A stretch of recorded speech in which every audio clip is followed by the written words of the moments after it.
साहिब बंदगी साहिब। अब आप बताइए अंदर की यात्रा में कितना आनंद है।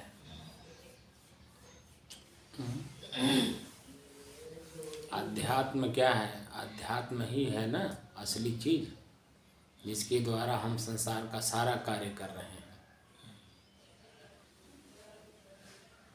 दो लाइन यहाँ मैं बोलना चाहूँगा। गुरु करना चाहिए, सभी लोग कह रहे हैं। गुरु कैसा होना चाहिए? गुरु सिकली कर कीजिए, मन ही मस्कला दे, शब्द छोलना छोल के चित्त दर्पण कर ले।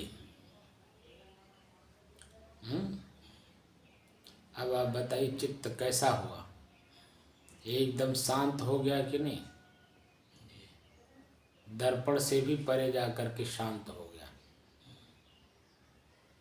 दर्पण तो एक साधन हो गया, साधन का हमने प्रयोग किया, प्रयोग करते करते हम अपने मंजिल तक पहुंच गए। जैसे लखनऊ जाना, दिल्ली जाना, तो पैदल से लेकर के हवाई जहाज तक तमाम साधन हैं, लेकिन जब मंजिल मिल जाता तो साधन अपने आप छूट जाता है कि नहीं?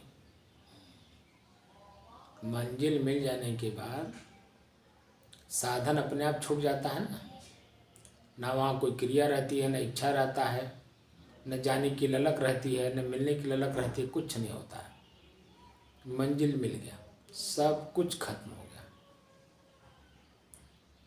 दूसरा लाइन,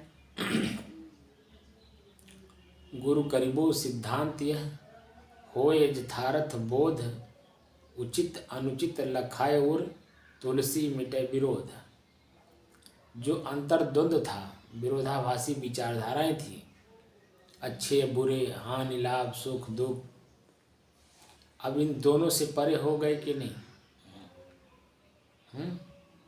विरोध खत्म हो गया ना, एकदम शांति स्थिति आ गई। 2 घंटे से आप लगातार बैठे हैं। साधना का आज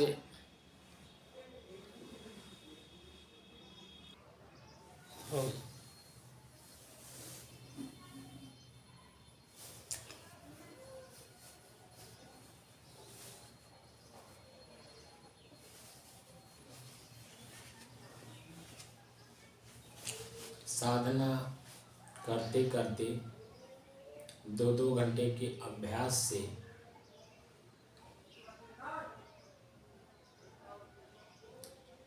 $401 दिन हो गए। तारीख हो गया 10 दिसंबर सन 2022, दिन शनिवार, प्रातः काल का समय।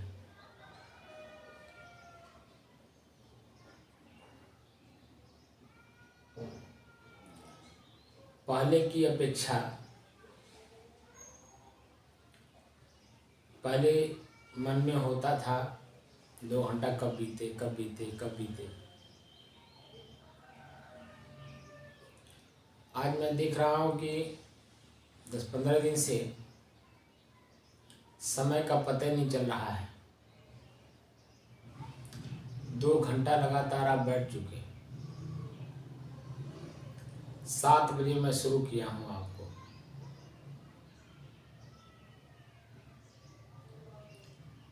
आधा घंटा और बीत गया, आपको पता नहीं चला।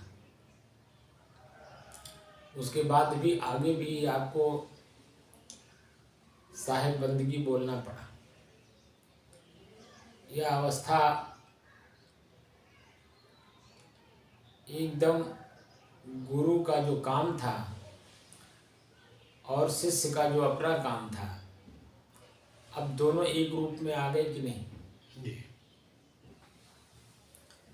शिष्य ऐसे ही होना चाहिए जब तक हमारी मंजिल मिल ना जाए।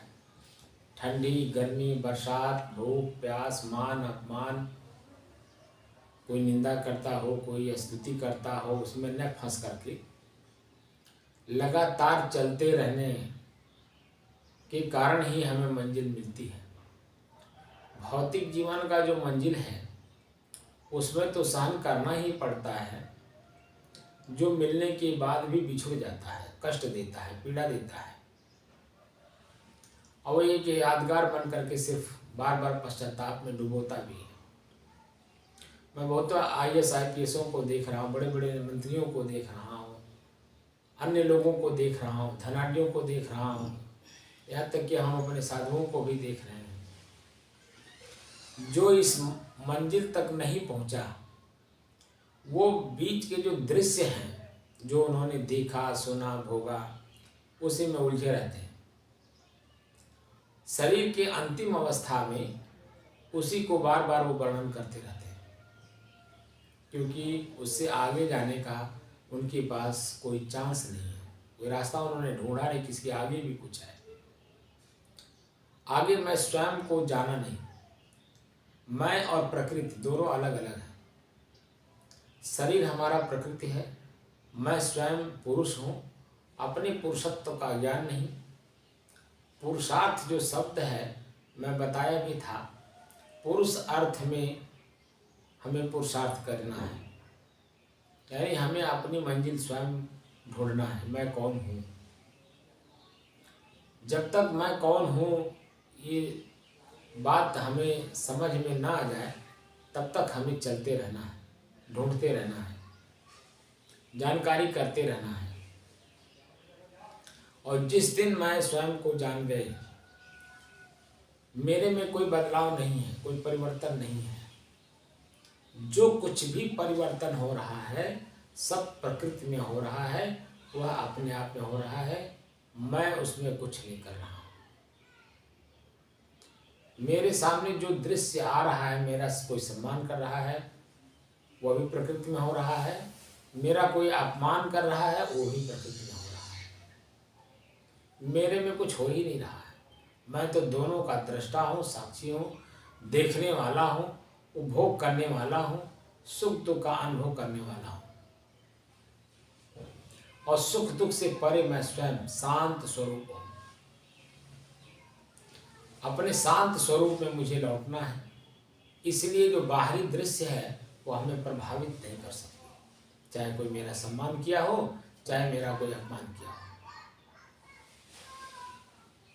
भूख, प्यास, नींद, जो कुछ भी आपके शरीर में हो रहा है सब प्रकृति में हो रहा है, इससे परे आप हैं। आप पे न भूख है, न प्यास है, न नींद है, एकदम शांत स्वरूप है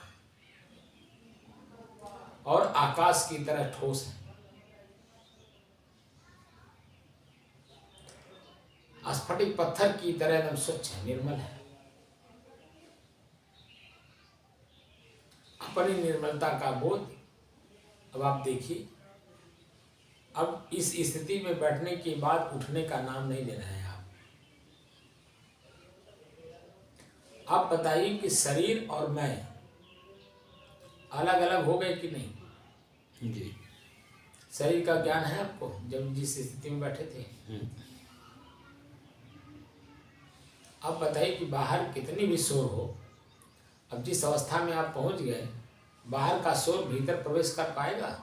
नहीं कर पाएगा, क्योंकि मन जो इंद्रिय है, कान का जो उपयोग करता है, वह शून्य हो गया, हमने उसको बंद कर दिया। क्योंकि वो प्रकृति है, मैं नहीं हूँ, हमको इसकी जरूरत ही नहीं। तो हम भीड़ में हो या एकांत में हो, हमारी ये स्थिति बनी रहनी चाहिए कि नहीं? जी। नहीं तो माया भगा देगी, प्रकृति भगा देगी, माया प्रकृति भगा देगी। हाँ, तो इसीलिए तो आँख ज़्यादा से ज़्यादा बंद रखिए। जितने ही आँख बंद रखेंगे, अभी परिपक्व स्थिति नहीं आई है ना। परिपक्व स्थिति इसीलिए बचपन से ही से अभ्यास करना चाहिए जितना हो सके। लेकिन बचपन में हम इसलिए अभ्यास नहीं कर पाते हैं क्योंकि वो अवस्था का दोष है, प्रकृति उसमें अपने हावी है। ये तो हम प्रकृति से परे तब होते हैं 40 साल के ऊपर जब होने लगते हैं, क्योंकि प्रकृति के हर वस्तु को हमने छू करके देख लिया है। इसमें क्या है? जान करके बैराग गए। वैराग तो वास्तव में जान करके ही लेना चाहिए। कम से कम तो 30 साल की अवस्था से ऊपर के लोग हों वही वैरागवान हों। 30 साल से जो नीचे के लोग वैराग्यवान होते हैं वो किसी चीज को समझ नहीं पाते, उनकी मनोवृत्तियां उसी में उलझी रहती हैं, इसलिए आगे चल करके वो दोषी हो जाते हैं प्रकृति के, क्योंकि प्रकृति से परे जाने की ज्ञान नहीं हो पाया। जब तक किसी चीज को छुइए भी तो सिर्फ एक बार देखने, जानने और समझने के लिए। जब एक बार छुएंगे, देखने, जानने और समझने के लिए, तो अगर गलती होगी तो किसी भी प्रकार की गलती हो, चाहे पारिवारिक गलती हो, चाहे सामाजिक गलती हो, वहाँ तुरंत आप क्षमा मांग लेंगे, क्योंकि गलती जो हो रही है उसमें आम लोगों को कष्ट हो रहा है आपके द्वारा। तो वहाँ आपको समझ में आ जाएगा कि मेरे इस कर्म के द्वारा फला व्यक्ति को, फला के कारण समाज के लोगों को कष्ट हो रहा है।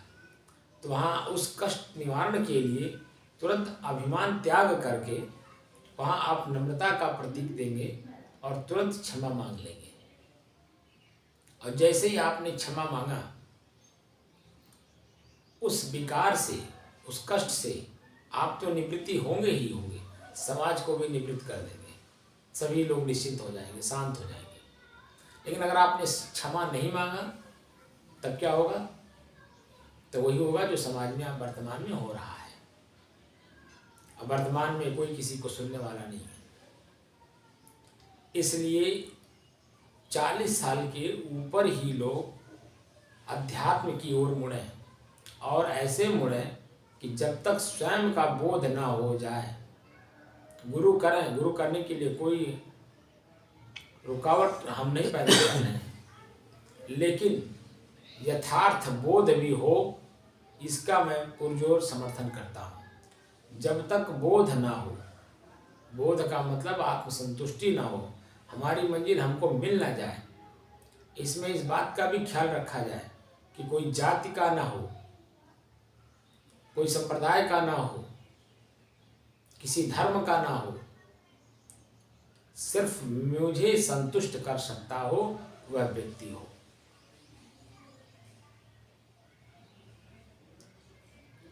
आजकल तो इसका भी एक प्रचलन चल गया है कि मेरी जाति का हो, मेरे संप्रदाय का हो, मेरे धर्म का हो, मेरे पंथ वाला हो। इससे क्या है कि आप उसी में उलझ गए और स्वयं की मानसिक स्थिति जो है आपको वहीं ले जाकर के उलझा दी। तो अच्छाई बुराई दोनों का अलग अलग करने की शक्ति खत्म हो जाती है। जो आपके भीतर में विवेक करने की शक्ति है, वो विवेक करने की शक्ति खत्म हो जाती है। और जब तक विवेक करने की शक्ति नहीं होगी तब तक आप अपने तक पहुंचेंगे कैसे? क्योंकि दो वस्तु एक में मिला हुआ है, मैं और शरीर। शरीर में आँख भी है, कान भी है, नाक भी है, हाथ भी है, पैर भी है, पेट भी है, जीभ भी है, लिंग भी है, गुदा भी है, पैर भी है, हाथ भी है। इस शरीर के पार्ट्स हैं, हम इन्हीं पार्टों में उलझे हुए हैं। और मैं इन सब से अलग हूँ। मैं आँख भी नहीं हूँ, मैं कान भी नहीं हूँ, मैं हाथ भी नहीं हूँ, मैं पैर भी नहीं हूँ, मैं जीभ भी नहीं हूँ। मैं तो इनसे परे शांत स्वरूप हूँ। जब इन शरीर की सारी क्रियाएं बंद होंगी तब अपने आप का बोध होगा। जब तक शरीर की क्रियाएं होती रहेंगी, शरीर में क्रियाएं होती रहेंगी, तब तक हम अपने तक नहीं पहुंच पाएंगे। ये बीच में जो मन आपका है ये आपको भ्रमित करता रहेगा। मैं और शरीर यानी मैं और प्रकृति के बीच में जो स्रोत है वो है मन। मन ही खत्म कर दीजिए तो मन खत्म करेंगे कैसे? जब तक ऐसे गुरु की जरूरत है जो अपने मन को खत्म कर लिया हो, जो किसी चीज में उलझा ना हो, शांत स्वरूप अपनी जिंदगी जी रहा हो, प्रारब्धानुसार अपनी जिंदगी को चला रहा हो। ऐसे गुरु जब मिल जाए, जानिए कि आपका जीवन धन्य हो गया, सार्थक हो गया। आज 401 दिन में हमने इसी परिसर में बहुत कुछ देखा होगा, बहुत कुछ सुना होगा, बहुत कुछ होते देखा होगा। अगर उसी में उलझ गए होते तो आज जो ये स्थिति बनी है, ये स्थिति नहीं बन पाती। तब आप उसी मन की गति में बह जाते। लेकिन आपने सब कुछ को छोड़कर बस एक ही लक्ष्य बना करके आप चले कि मैं कौन हूं को जानना है। तो अब मैं कौन हूं, क्या शब्दों में आप बोल पाएंगे मैं कौन हूं? नहीं। नहीं बोल पाएंगे, क्योंकि बोलने वाला तो मन है, एक्टिव रहेगा तभी तो बोलेगा। तो बोलेगा। मन तो वहाँ है ही नहीं तो बोलेगा कैसे? तो शब्द निकलेगा कैसे? और शब्द निकलेगा नहीं तो उसका अनुभव करेंगे कैसे? वो तो स्वयंभू हुआ कि नहीं हुआ, स्वयं जानने योग्य हुआ।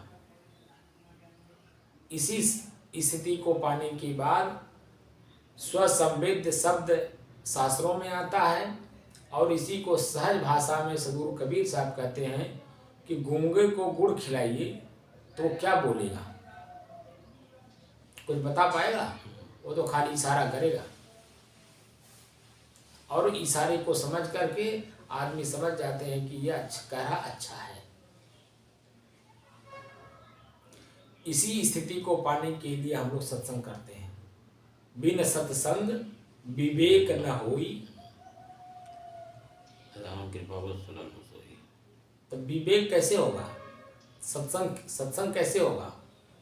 हम खाली प्रवचन करें और आप सुने तो नहीं ना बात बनेगा। आपके मन के अंदर में जो प्रश्न है, जिज्ञासा है, जानने की ललक है, वह बात जब तक आप सामने नहीं रखेंगे और उससे संतुष्ट नहीं होंगे तब तक सत्संग हुआ कहाँ? वो तो ऐसी स्थिति हो जाती है कि वहां आवाज निकलती ही नहीं। अब जब आवाज ही नहीं निकलेगा तो हम आपको समझाएंगे कैसे? बिल्कुल शांत स्थिति में रहना है। अब इस स्थिति को बनाए रखना है।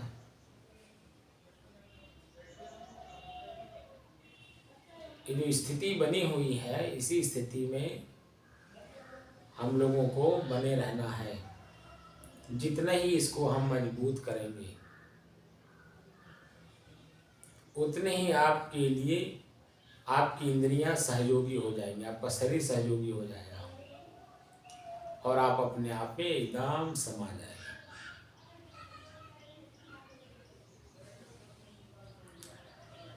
एक प्रश्न यहाँ लोग करते हैं कि शरीर छूटने के बाद जीव कहाँ जाता है, मुक्त कैसे होता है? तो उसका उत्तर यही है कि जो नींद अवस्था है, नींद में चले जाने के बाद आप कहाँ रहते हैं, वही अवस्था आप जागृत अवस्था में आपको प्राप्त हो गया। तो आप बताइए कि कोई स्थान पे आप हैं, वहाँ कुछ दिखाई देता है, कुछ सुनाई देता है, वहाँ कुछ क्रिया होती है? सब कुछ बंद हो गया, वहाँ मन की गति खत्म हो गई। वह स्थान आपका अपना स्थान आपको मिल गया। अब इस स्थान को बनाए रखना आपका परम कर्तव्य है। इस कर्तव्य को पूर्ण रूपेण आप पालन करें, मेरी शुभकामना है। साहिब।